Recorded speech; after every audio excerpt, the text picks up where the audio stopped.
Good morning, everyone. This is Shauna the Tax Goddess. And of course, I'm back to you today with another fantastic guest here on our podcast, Optimizing Your Business to Run Without You. Now, the very handsome and very awake Mr. Robert Allen, I have not had enough coffee, but I'm pretty sure he has. He is an expert in exit planning for business owners. And I mean, he's an expert in a ton of other stuff, but that's what we're going to be covering today because it's actually a really, really important topic. Now, how does exit planning, I mean, I'm not ready for that. I mean, that could be 3 to 5 years out from now, exit planning. I'm certainly not ready for that. Robert, how soon, what do I need to be doing here? How soon do I need to be thinking about this? I mean, how do I even tie optimizing my business to exit planning? I mean, if I'm optimizing, wouldn't I stay?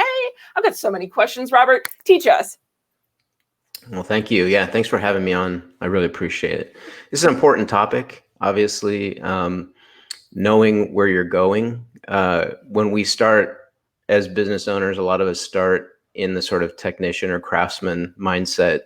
We're experts at what we do. And then we learn that, wow, there's all these other different facets of the business that I have to get up to speed on. Just a few. And just like having a child, you know, there's stages of development and growth. And, you know, we eventually graduate and hopefully get to the place of wisdom and we decide what we're going to do next.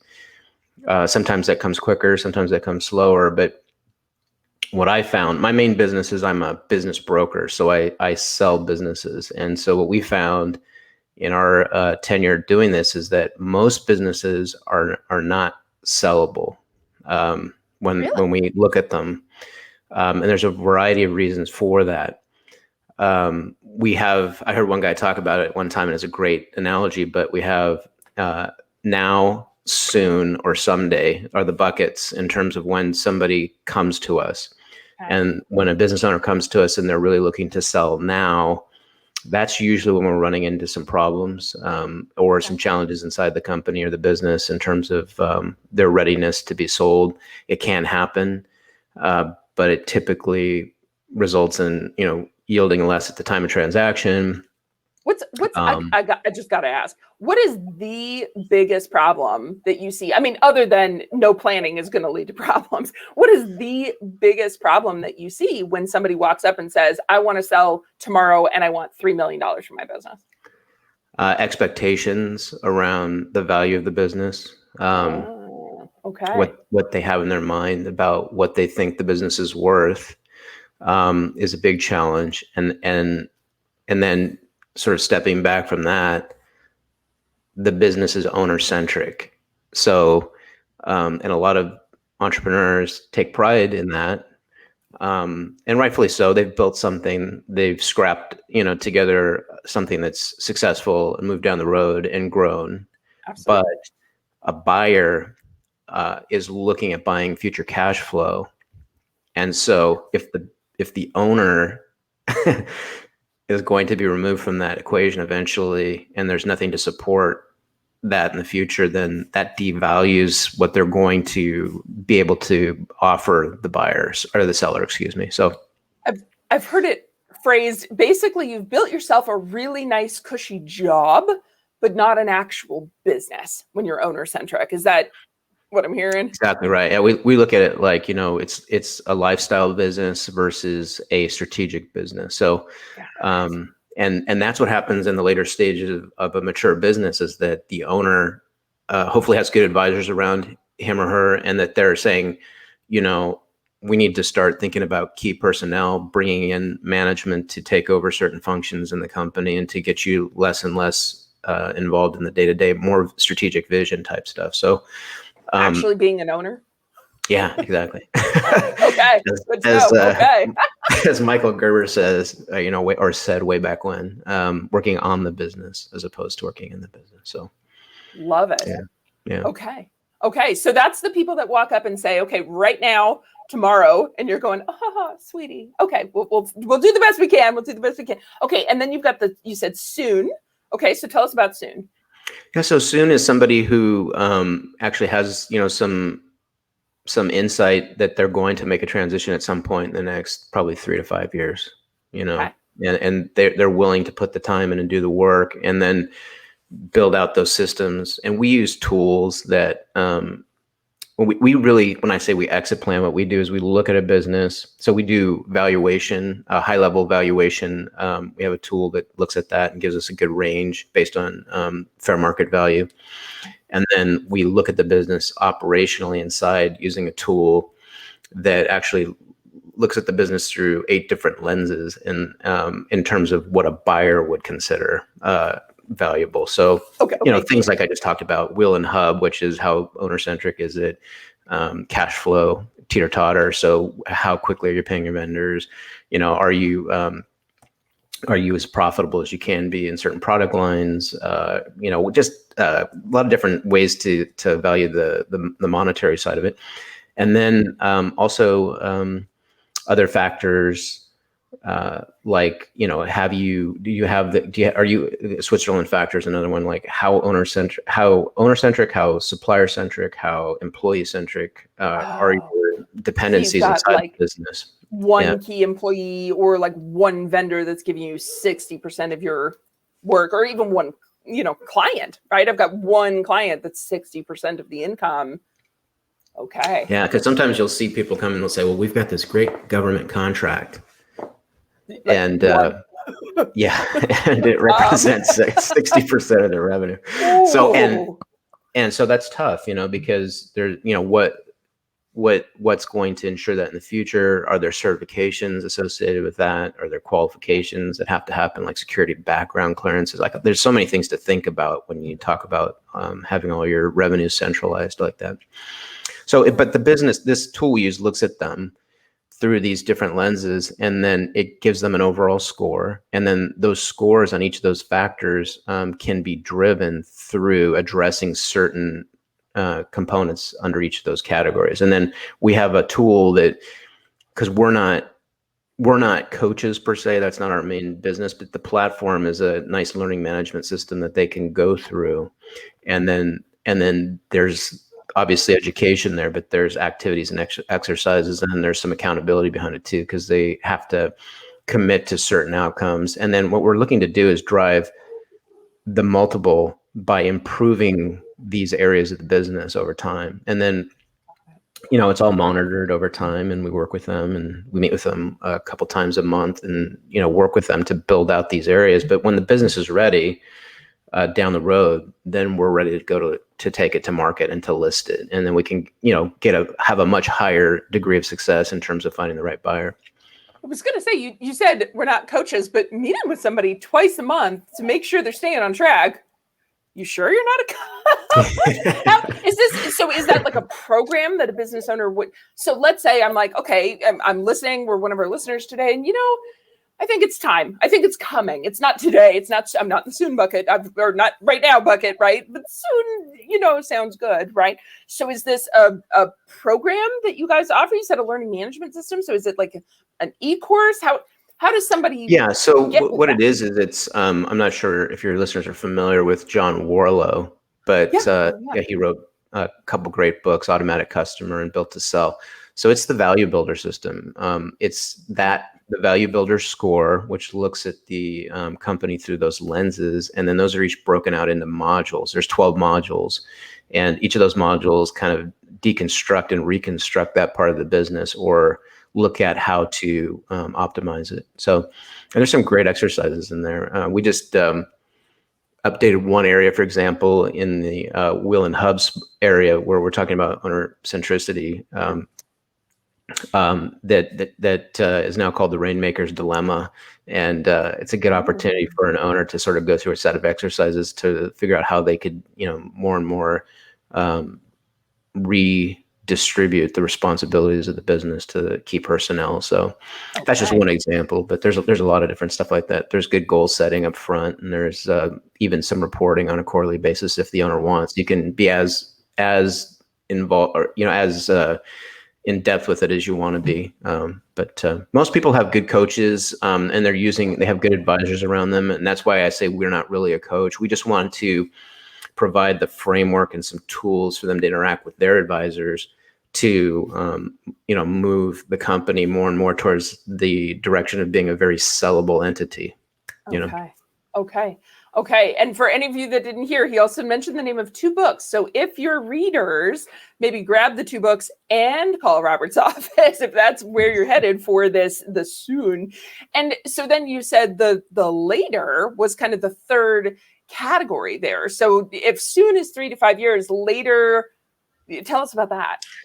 Yeah, later, we'll occasionally come across advisors, other financial planners, or attorneys or CPAs that know that there's a longer runway, and they want to know. They're just capturing information, so they stay with us and look at some of the information we provide, and we just maintain that relationship as long as they're ready, until the time when they're ready. Okay. But well, and I'm also hearing, as a CPA myself, I've had multiple people come to me, not 100% of people, clearly, right? Because you get right now you get the soon, and then you get the at some points, right? But I've had probably 10% of people that come to me as a CPA that say, listen, I know that I am building this business to sell intentionally. Right. And I think the intentionality is one of the big keys that I'm kind of hearing in what you're saying, is that, many people just go into it like, I left a job, right? I left the job and now I'm creating my own job, but there is no forethought into that. At some point, I'm going to have to sell this thing, or it's going to be a lifestyle business that's going to die when I'm done. So what is that your perfect kind of client when you get like the 25-year-old that comes in and says, yep, I'm planning to sell this thing at 50 or 40 or whatever it is? What's the perfect client for you, Robert?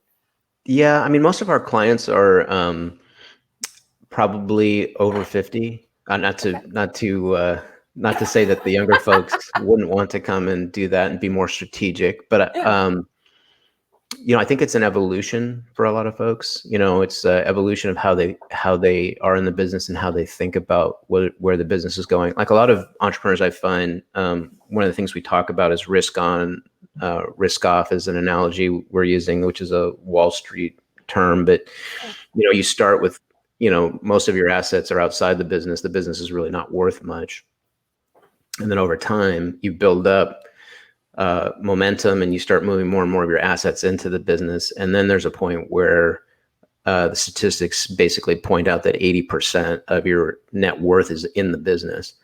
So at that point, missing some diversification, sounds like. Oh my, okay. You're heavy. So at that point, you have to really start thinking about what does that timeline and runway look like, and what are the different asset classes I can start to strategically invest in. And that's where advisors are so important. They're super important. As far as that goes, there's just like everything, like what I do, there's, the good, the bad, and the ugly. There's people that are really good at what they do, and then there's all different gradations in between. So it's really important to have a great team around you, somebody who's, strategically advising you about the things that are on your horizon. And so it brings up one of my favorite questions, because we get this all the time. How do I tell the difference between somebody that's really good and somebody that's really not? What is a red flag that a business owner, if they're out interviewing, not coaches, but guiders, leaders, if they're out interviewing these people, if they hear this, run away? What is that for you? Well, I think, there's a balance when it comes to their advisor group between compliance and strategy, and being proactive in strategy, looking for ways to leverage what's available legally, obviously. But then, the other side of it is most practitioners that I've come across, unfortunately, are mostly compliant. So meaning they're not really suggesting things to their clients, unfortunately. So if you see that, be very wary as a business owner. You should be meeting with your advisor group on a regular basis, and they should be providing value back to you, and saying, look, here's where we're at, here's where we need to go, here's some things we can do based on our goals. So, and then if you're talking specifically to brokers, business brokers, the one thing that I've learned over time is just, making sure that the broker is being very sober with you regarding the value of your business. If they just agree to everything, and a lot of brokers, unfortunately, sometimes just take a listing and then hold on to it because most listings are a couple years long, which is a long time to be tied to somebody. Yeah. The valuation has to be accurate for the business to be sold. It has to be priced correctly, because a really savvy buyer, they're going to come in and they're going to figure it out real quick. So, especially if you're dealing with strategic buyers, they have buy models now, and they run algorithms, and they do use all their technology, and they can tell pretty quickly whether it's a deal they want to even do anything with. So, and there we go. And for any of you, I mean, what's going through my mind is that guy, Roland Frazier, who is all about buying businesses, strategic purchases of assets and that kind of thing. So when you say buying models, those are who you're talking about, the people that are going to come in. Google was buying up and buying up and buying up. You bet you Google's got models, no doubt there. So, yeah. Okay, well, I know the other thing you wanted to hit before we run out of time today, because we've only got a good 4 or 5 minutes. This has been too interesting. We're running out of time, was the tax side of this. So right now, literally right now, as we're filming, we've got all these tax machinations going on in the background. So what's the big concern, Robert? What's coming down the pipeline? Well, yeah. So every administration has their perspective on tax policy. And, we had a change this year, and some momentum started shifting in terms of the way in which we're going to be taxed, and in particular business owners. And so on a couple of fairly sizable projects that I was working on, we were trying to beat it out in terms of the timeline. And it got my attention. So it got my attention because, my clients work hard their whole life to build something of value. And then when they're hoping for their payday, when they cash out, to find out that, even a larger portion of that's going to go to taxes because of the way they planned or didn't plan. Yeah, absolutely. That breaks your heart, because it's like, well, it's being stabbed. As you said, you've been working for 20 years and you always thought, long-term capital gain, this should be a long-term capital gain. It was at 20%. Now, if they're going to bump it to 26, 28, in some cases, we were even seeing proposals of going all the way up to the highest income tax rate of 63%, which just make me choke even just thinking about it, Robert. So, well, at that point, you start to wonder. It's like, God, why would you even be an entrepreneur? I mean, it's like, you work so hard. I hate to say that and be such a downer, but it's like, you put all this, what it takes. I mean, it's very hard work. Well, and so, the biggest conversations I've heard, and of course, now my brain's coming into it from the tax strategy standpoint, right? We've heard a lot of people saying, well, if it's going to be 63% taxed, I'm just going to hire a COO. They're going to run the thing, and I'm going to be a true owner, because now I've built all the systems. I'm going to sit back. I'm just going to collect the cash, right? That's it. Yeah, because it doesn't make any sense. Why would I sell at 63%? I'll wait for the administration to change again, and then we'll do that. The other side of it, of course, is that there are tax strategies specifically for big sales, which you guys, if YouTube, I think, Alan, Robert, do you have a YouTube channel for your stuff? We don't have a YouTube channel, no. We have a private channel. Private channel. Oh, yeah. Okay. So is that on your website, the acmeadvisorsbrokers.com? Yeah, exactly. Okay. So guys, if this is something that you're thinking about, especially if you're in the ASAP, I want to sell timeline here, okay, go check out Robert's website, because it sounds like you've got some amazing information there. I'm hearing modules and learning systems and all sorts of things.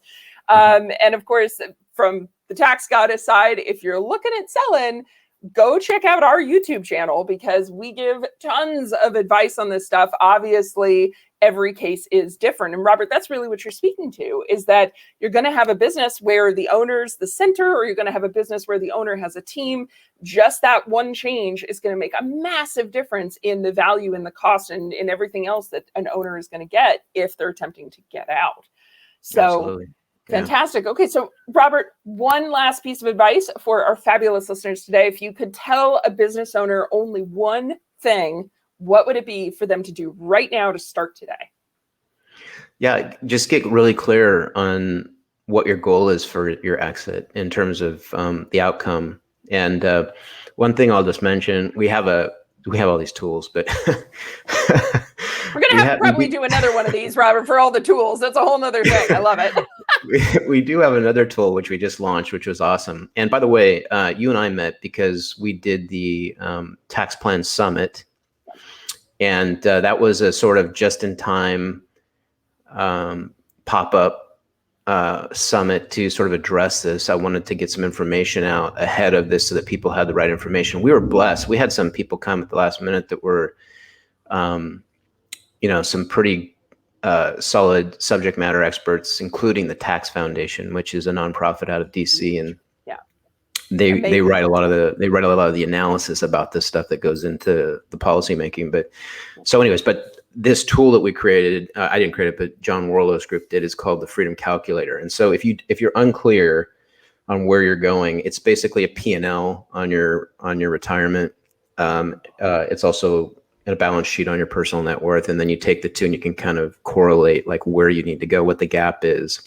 So, and it's a free tool. I love it. Okay, so the available. Freedom Calculator. Yeah, if you go to my website, it's in the top navigation. It's called the Freedom Score, is what it's called, because it's another analysis tool. But yeah, it's free. Awesome. And all information that we ever use on any of our calculators and tools are completely confidential. So love it. Robert, you have been just a blessing today. Absolutely. We are so, so thrilled to have you here with us today. And I can hear behind those glasses that you have so much more knowledge to be able to bring. But of course, we have 20 minutes for our podcast. So, Robert, We're going to absolutely have to have you back. So thank you so much for being here today. And for all of you that are out there listening to our Optimizing Your Business to Run Without You podcast, of course, you can always find me, Shauna, your tax goddess, also on YouTube, Twitter, Instagram, LinkedIn, all the places that you could put, TikTok, even all the places that you could possibly want. We'd love to hear from you guys. If you have questions, comments, feel free to throw them down below and we will get those to Robert and see if we can get you guys some answers. So thank you so much for being here with us today, Robert. We hope everyone has, you got me all worked up about selling businesses. Oh my goodness. Thank you so much for being here with us today, Robert. It's been such a pleasure. Thank you for having me. I really appreciate the opportunity. Thank you. Absolutely. Everyone have a wonderful day. We'll talk to you guys later. Bye. Bye for now. Yeah.